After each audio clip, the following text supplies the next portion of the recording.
and welcome to the month of April, where we are doing 80s month because of another YouTuber that has invited me to try to spread some wealth. And it's Thursday. You know what that means? It's time for us to have another Throwback Thursday. And we're gonna go back in time, throw up that celebration, because Heart of the Stories we tell, and me, Rob the host, is going to take us back to a quick nostalgic look and see how a story was that might be a little bit on the older side. So celebrate your week almost being over as we look at... You're watching about Thundercats, but let me just give a quick explanation here. 80s Then and 80s Now has his own YouTube channel, has his own Instagram account, and does a great look at the 80s all throughout the year. I have primarily done 80s, 90s, but I've even done some into the aughts. So, because he wanted to talk about us trying to do some work together and try to get each other some more subscribers, I decided an 80s month was the best way to do it. And I'm starting with the TV show Thundercats. At its core, it was a pretty simple story, but it was a pretty good one. In fact, it was good enough that it got seen multiple times to the point where it got remade. I'm actually giving this one a gold, although hesitantly. I think it might actually be somewhere between Electrum and Gold. And I'd love to hear your comments down below, before we even get into the spoiler stuff, about not just this, but what other 80s shows I should be doing this month.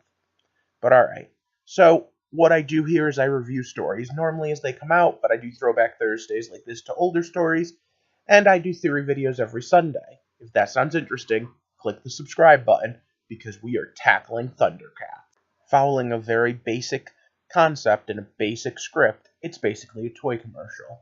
But hey, a lot of the 80s cartoons were. We have our main characters, we have our main enemies, and we have episodic examples of the heroes winning and the villain getting humiliated in one way, shape, or form. But we actually had a lot hidden in this one. We had ongoing plots, new character reveals, all sorts of things that happened as the show went on that slightly changed the story. And of course, like everything else, there were some morals. So, I guess I'm throwing at my spoiler thing, and then we're going to get started, and we're going to start talking about setting. And the setting is actually one of those really cool concepts. It's Third Earth.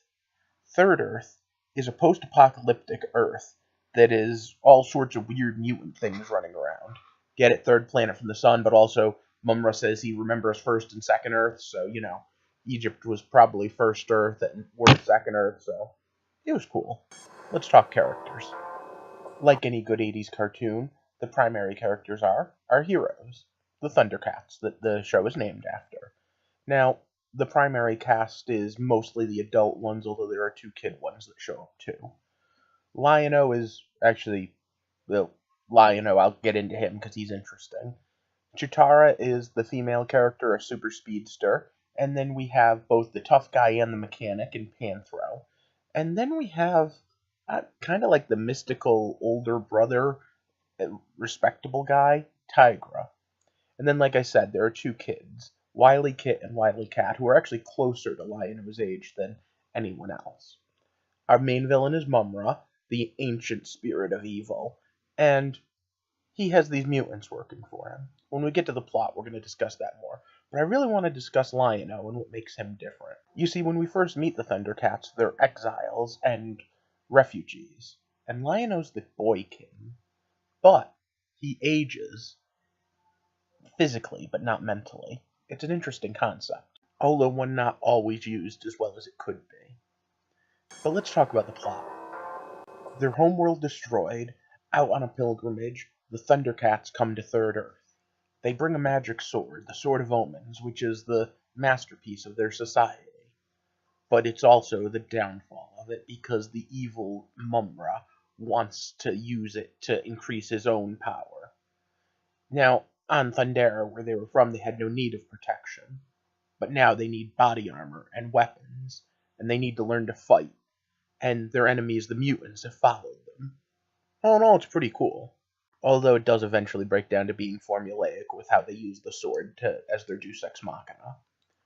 And of course, the point of view goes only so far. It's for the most part we're following the Thundercats or their allies. We're introduced to new Thundercats in the second season, but we really mostly follow them with Lion-O being our main protagonist. But for something that I said is simplistic, it has some powerful themes and symbolism. Specifically, it has the what happens when your brother betrays you, and how do you deal with people that are no longer your equals, but now beneath you. And it also even has some rather funny instances of what happens when your enemy and your other enemy go against each other. And even Mum Ra, for being cartoonishly evil, has several points that make you sit there and go, The good, the bad, and the ugly this week is easy. Notwithstanding nostalgia, the good is the fact that they put a lot of thought into the setting. The bad is the fact that they didn't always use all of their characterization as well as they could, and the ugly is that it didn't age well. Luckily, there is a more modern interpretation, although that setting isn't quite as interesting. But what about you? What did you think about Thundercats? Do you remember it from the 80s? Do you have a fond nostalgia? And more importantly, if you do have a fond nostalgia for the 80s, do you want to go check out my buddy's YouTube channel, 80's Then and 80's Now? If so, I'll leave a link below. But for now, if you could give me a thumbs up, share this video, and of course, if you haven't already, click that subscribe button, because I'm trying to build a whole community here.